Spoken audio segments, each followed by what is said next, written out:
The 1950s drive-in was a world of atomic-age paranoia, teenage rebellion, and over-the-top thrills where monsters, mutants, and souped-up hot rods ruled the silver screen.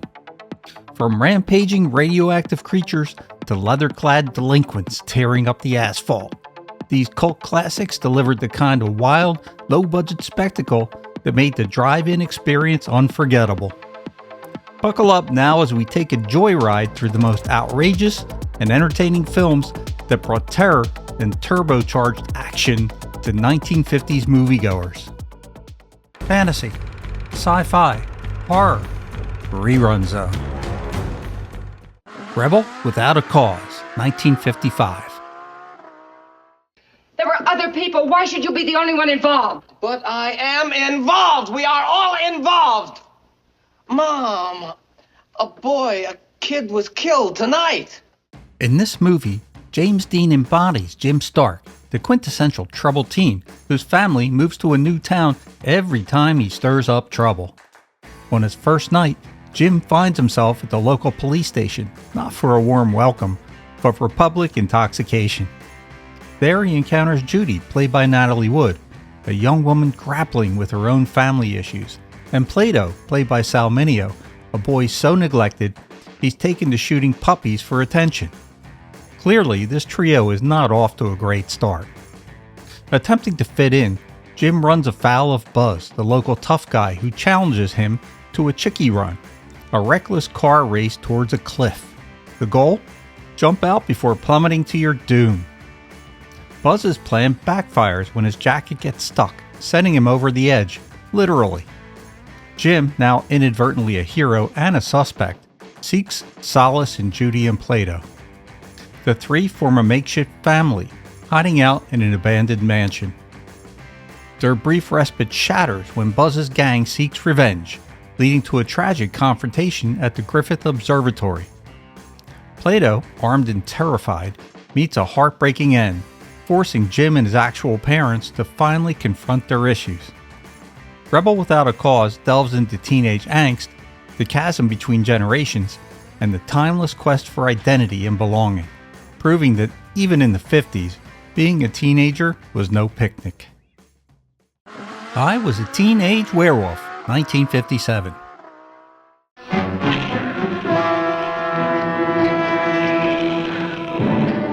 Tony, I'm your friend. I'm the only friend you've got. In this 1957 cult classic, a young Michael Landon stars as Tony Rivers, a teenager with a temper hotter than a jalapeno in July. Tony's knack for fistfights lands him in the office of Dr. Alfred Brandon, a psychologist with a dubious hobby, turning teens into werewolves through hypnotherapy. Dr. Brandon, played with just the right amount of mad scientist flair by Whit Bissell, believes that regressing Tony to a primal state will cure his anger issues. Instead, it gives Tony a serious hair problem every time he hears a loud noise. Cue the chaos. Tony transforms into a snarling werewolf, wreaking havoc at his high school and turning the phrase teenage angst up a notch. Maybe up several notches. As bodies start piling up, the local police, scratching their heads and probably wishing for a simpler case, like jaywalking, begin to close in.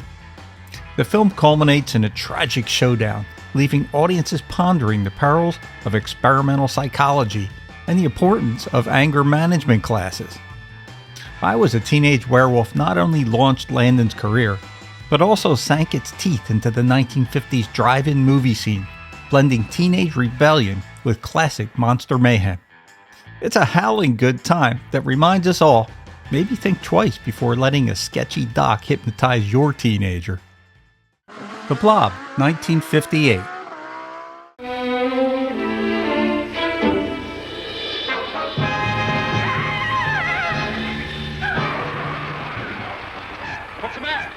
This film is one of the most iconic B-movie sci-fi horror films of the 1950s, famous for its gelatinous alien creature that grows larger as it consumes everything in its path. The story begins when a meteorite crashes near a small Pennsylvania town, unleashing the Blob, a seemingly indestructible mass of red goo. Teenager Steve, played by a young Steve McQueen in his first major role, and his girlfriend Jane, played by Anita Corsott, who went on to play Helen Crump on The Andy Griffith Show, are the first to encounter the creature. As they witness its terrifying growth, they struggle to convince the adults in town to take action before it's too late. With the town in chaos, Steve and Jane, along with a handful of believers, fight back. The movie became a drive-in classic and launched Steve McQueen's career. Despite its low budget, The Blob was a financial success. The Blob itself was created using silicone and red dye with clever special effects that helped it consume its victims. One interesting piece of trivia is that the title song, Beware the Blob, was written by none other than Burt Bacharach and became a Billboard hit. Though originally released as a B-movie, The Blob has endured as a cult classic, praised for its suspense and the chilling simplicity of its monster. Before the next movie, if you like these trips down memory lane, please hit that subscribe button or consider becoming a channel member. It keeps this passion project going strong and means the world to me. Thanks. And now, back to the show. The Wild One, 1953. Now, what did you do that for? Why are you trying to be so rude? I don't like cops. In this 1953 film, Marlon Brando stars as Johnny Strabler, the brooding leader of the Black Rebels Motorcycle Club. Clad in a leather jacket and riding his Triumph Thunderbird, Johnny and his gang soar into the quiet town of Wrightsville, seeking kicks and causing a ruckus. Their arrival disrupts the local peace, leading to clashes with townsfolk and rival bikers alike. As tensions escalate, Johnny finds himself drawn to Kathy Bleeker, a local girl with a disapproving father who just happens to be the town sheriff. Their budding connection offers a glimpse into Johnny's vulnerable side, but societal pressures and misunderstandings soon spiral into chaos. The film crescendos with a violent confrontation, forcing Johnny to confront the consequences of his rebellious lifestyle. The Wild One is often hailed as the original outlaw biker film. Brando's portrayal of Johnny not only solidified his status as a cultural icon, but also influenced the fashion and attitudes of the 1950s youth, epitomizing the era's spirit of rebellion. Teenagers from Outer Space, 1959. Both of you, sit there. I shall keep you covered. Take heed. One treacherous move and they pay with their lives. Now proceed. This little sci-fi film is famous for its low-budget charm and unusual plot. The story begins when a flying saucer lands on Earth with an alien crew on a grim mission to determine if Earth is suitable to raise gargons, enormous lobster-like creatures used as food on their home planet. One young alien, Derek, objects when he sees a dog vaporized by his ruthless crewmate, Thor, fearing for Earth's inhabitants. Derek, a member of an underground rebellion, escapes, hoping to protect humans and warn them of the impending danger. Derek befriends a young woman named Betty and her grandfather, and the two become allies in his battle against Thor and the larger invasion plan. Meanwhile, a Gargon left behind grows to monstrous proportions, creating chaos in town. In a climatic showdown, Derek and Betty race to stop the creature and warn the Earth.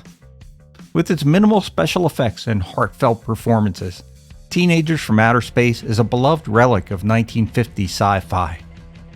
The film's mix of alien intrigue, rebellion, and romance, complete with skeletonized victims and a giant alien pet, offers a campy, nostalgic trip for classic sci-fi fans. High School Confidential, 1958. Young man, Me? who do you think I mean? I don't know. I got no time to play guessing games. Give me that. Now watch out. That weeds might be too strong for you. Wouldn't you rather have a cigarette? What? In this film, Russ Tamblyn stars as Tony Baker, a brash teenager who roars into a new high school in his convertible, immediately making waves with his rebellious attitude. Unbeknownst to his peers, Tony is actually Mike Wilson, an undercover cop, assigned to infiltrate the local drug scene. His mission? To identify and apprehend the elusive drug kingpin known only as Mr. A. Upon arrival, Tony's audacious behavior catches the eye of Gwen Delane, portrayed by Mamie Van Doren, who poses as his aunt but has her own seductive agenda. He also becomes entangled with Joan Staples, a student dabbling in marijuana, and faces off against J.I. Coleridge, a fellow student with connections to the drug underworld. The film opens with a memorable performance by Jerry Lee Lewis, who belts out the title track High School Confidential, setting the tone for this provocative exploration of 1950s teenage culture. Directed by Jack Arnold and produced by Albert Zugsmith, the movie delves into themes of juvenile delinquency, drug use, and the generational divide, all wrapped up in a sensational package that both captivated and shocked audiences of its time. High School Confidential stands as a quintessential example of mid-20th century exploitation cinema, reflecting societal anxieties about youth culture and the perceived moral decay of the era. The Werewolf, 1956.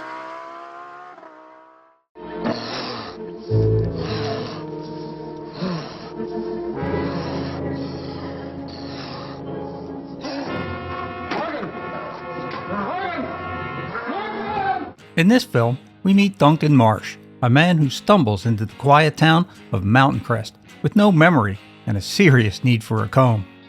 After a barroom scuffle turns deadly, the townsfolk are left scratching their heads. Sheriff Jack Haynes, played by Don McGowan, steps in to investigate the mysterious death, only to find that the culprit might be more beastly than human. Turns out poor Duncan had a run-in with two scientists who thought injecting him with irradiated wolf serum was a good idea. Spoiler, it wasn't. Now, whenever Duncan gets a tad emotional, he doesn't just cry, he sprouts fur and fangs, going full werewolf on the unsuspecting populace. As the body count rises, the sheriff and his team race against time to stop the creature, leading to a climax that's as tragic as it is hairy. The Werewolf stands out as one of the few lycanthrope films of the 1950s, blending horror with a touch of science fiction. It's a classic tale reminding us that unsolicited medical treatments can really bring out the animal in you. The Giant Gila Monster, 1959. I wonder what that was. Oh, probably just a little rock slide. For some reason, this place gives me the creeps. It always has. The Giant Gila Monster offers up a unique creature by using an actual Gila monster to play the titular giant, filmed on miniature sets to create the illusion of a rampaging monster. The effect, however, is more amusing than frightening, as the creature slowly ambles through toy-sized landscapes, crushing cars that look suspiciously like children's playthings. Rather than generating terror, the lumbering lizard and its attacks come across as charmingly clumsy, making audiences cheer for the spectacle as much as the monster. The film weaves in a subplot of teenage rebellion, with young hot rodder Chase Winstead balancing life as a mechanic and part-time singer, while grappling with the Gila monster threat. The monster's slow-moving devastation is matched by the teenager's earnest attempts to stop it, culminating in scenes that feel more like a friendly showdown than a monstrous rampage. Budget constraints held back the Giant Gila Monster from delivering realistic thrills, but the film's creativity in handling its limitations has definitely cemented it as a cult favorite. It's an unforgettable piece of camp cinema. Hot Rod Girl, 1956. You look nervous. Stick around, Talbot. I have a feeling you'll be hearing from me soon. Very soon.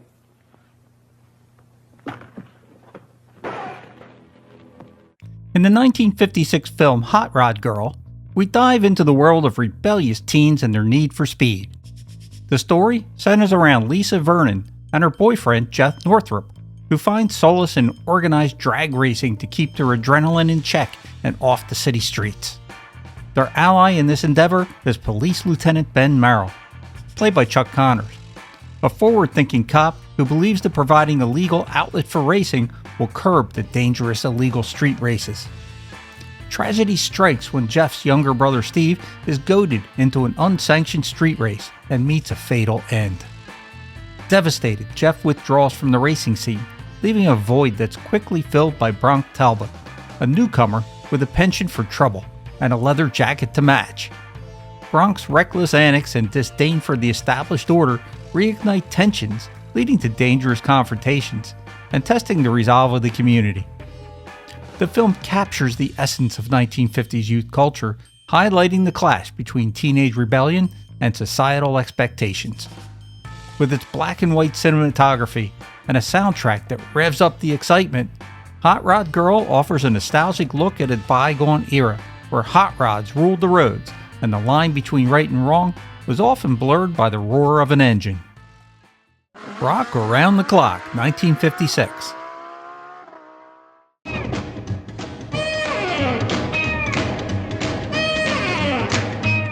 In 1956, Rock Around the Clock hit theaters like a jolt of electricity, capturing a moment in time when rock and roll was more than just music, it was a cultural movement. The film tells the story of a down-and-out band manager, Steve Hollis, who stumbles upon a new sound that sends teens into a dancing frenzy. The sound? Bill Haley and his Comets, belting out the now iconic Rock Around the Clock. What makes this film more than just another jukebox musical is how it mirrors the cultural shift of the 1950s. As Steve sets out to promote this fresh, rebellious music, he battles against the establishment, reflecting the real-world divide between generations. The movie is packed with performances from not just Bill Haley and his Comets, but also the Platters, Freddie Bell and the Bellboys, and Tony Martinez and his band, turning the film into a time capsule of early rock and roll. Rock Around the Clock helped introduce rock and roll to a wider audience, forever marking the moment when the old rules gave way to the beat of something new and undeniably exciting. The Hideous Sun Demon, 1958. We know that each individual goes through this evolutionary process before he is born. And it's not inconceivable that this process could be reversed. Reversed? It's possible. You mean a human being could evolve backward through time to become some sort of prehistoric creature? In this sci-fi horror flick, actor Robert Clark takes on multiple roles as producer, director, co-writer, and star, portraying Dr. Gilbert Gil McKenna, a scientist whose mishap with a radioactive isotope leaves him with a rather inconvenient condition. Exposure to sunlight transforms him into a scaly reptilian creature. Talk about a sun allergy. After his initial transformation sends hospital patients into a frenzy, Gil is advised to avoid sunlight, a tall order in sunny California. Struggling with isolation, he seeks solace in nocturnal outings, leading to a rendezvous with bar singer Trudy. Their beachside escapade turns disastrous when sunrise triggers another monstrous change, forcing Gil into a spiral of despair and increasingly erratic behavior. Shot over 12 consecutive weekends on a shoestring budget of $50,000, the film utilized a crew of University of Southern Cal film students and featured Clark's friends and family in supporting roles. The creature suit, designed by Richard Casarino, was built over a diver's wetsuit, a testament to low-budget ingenuity. Despite initial negative reviews, The Hideous Sun Demon has achieved cult status, appreciated for its earnest storytelling and classic B-movie charm. The Phantom from 10,000 Leagues, 1955. There's a shaft of radioactive light down there. Touch it and you're dead. And if that isn't enough, there's some kind of an animal standing guard over it. Then there really is a basis for these phantom stories?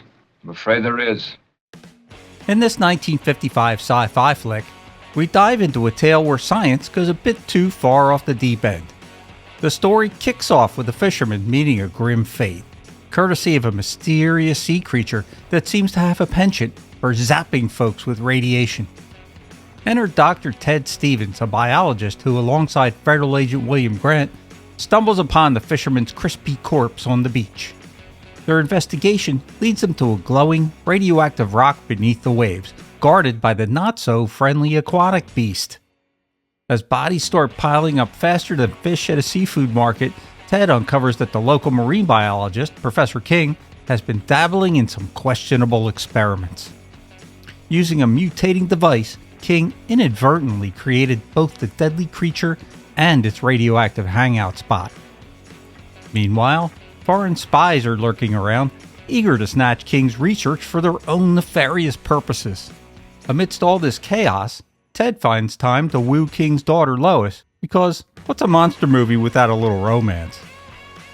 Realizing the mess he's made, King decides to play hero by destroying his lab and taking a dive to plant explosives on the radioactive rock.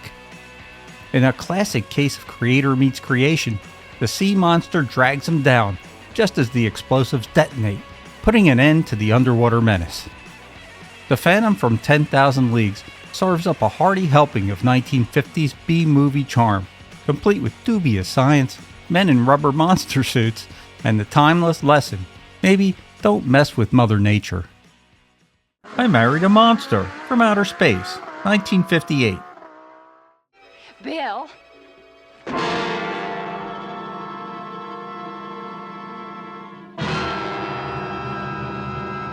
This one is truly a quirky blend of sci-fi suspense and marital mystery. When Marge Farrell marries her charming fiancé Bill, she's excited about the life they'll build together. But soon after the wedding, she starts to notice something strange. Bill, once warm and thoughtful, is now acting like a different person, cold and distant, with a glazed over look that no amount of small talk can break. Now, any couple might struggle after the honeymoon ends, but Marge suspects it's more than just the marital growing pains. As she digs deeper, Marge finds out her husband, along with other men in town, have been replaced by aliens who are desperate to save their own race. These extraterrestrials take over human bodies, hoping to restart their species, but at the expense of real human connections. Marge's small-town life suddenly becomes a battlefield for humanity as she fights for her husband's true identity. The film has that 50s charm, complete with shadowy special effects and a dose of humor about the weirdness of marriage. It's a story about trust, identity, and finding out your partner may literally be from another planet. Perfect for anyone who loves classic sci-fi cinema with a twist. The Thing from Another World, 1951. What if that aircraft came here not just to visit the Earth, but to conquer it? To start growing some kind of horrible army. Turn the human race into food for it. This film was one of the earliest and most influential sci-fi horror films of the day. Its influence on future sci-fi horror is undeniable. In The Thing from Another World, also known as just The Thing, a team of military personnel and scientists stationed at the North Pole stumble upon a crashed flying saucer buried in the ice. After failing to retrieve the ship, they manage to extract a frozen alien life form, only to accidentally thaw it out. What follows is a tense struggle for survival as they battle an intelligent, bloodthirsty, plant-based alien creature. The alien in the film is portrayed by James Arness, who went on to become famous as Marshal Matt Dillon in Gunsmoke. At 6 foot 7 inches tall, Arness had the perfect height to embody the terrifying, imposing creature. Interestingly, Arness hated this role and rarely spoke of it later in his career. This film might seem tame by today's horror standards, but it's truly a landmark in both sci-fi and horror cinema, beloved for its smart dialogue, ensemble cast, and slow-building suspense. It went on to inspire a 1982 remake by John Carpenter, which is a classic film in its own right. Entertaining and tense, watch the original as a nod to classic sci-fi horror cinema, and get ready for a damn good time. The Beast from 20,000 Fathoms, 1953. That's the closest. I think that is it. Lee, I think that's the one I saw. This sci-fi classic kick-started the giant monster movie craze of the 1950s. Directed by Eugene Laurie, the film tells the story of a prehistoric creature, the Rhedosaurus, accidentally awakened by atomic bomb tests in the Arctic. Let's be honest, nothing says oops quite like unleashing a massive, rampaging dinosaur on the world. The Rhedosaurus wastes no time wreaking havoc, starting with an Arctic outpost and working its way down the North American coast. By the time it reaches New York City, this beast is the talk of the town, though not in a good way. Scientists and the military team up to stop the creature, which turns out to be much harder than it sounds, especially when the beast's blood is discovered to be highly toxic. The action-packed finale takes place in Coney Island, where the Rhedosaurus takes on its greatest foe, a roller coaster. The film's true star, though, just like in 20 Million Miles to Earth, is Ray Harryhausen's stop-motion animation. His work brings the Rhedosaurus to life with incredible detail, setting a standard for monster movies to come. If you're a fan of these classic 1950s drive-in sci-fi and hot rod movies, you definitely need to check these out. If you have another drive-in classic movie that you think deserves a look, leave your thoughts in the comments below. And as always, if you like classic movies, TV, cartoons, and nostalgia, you're going to love it here at Rerun Zone. So be sure to hit that subscribe button on your way out. Until next time, this is Rich from Rerun Zone, wishing you a good night.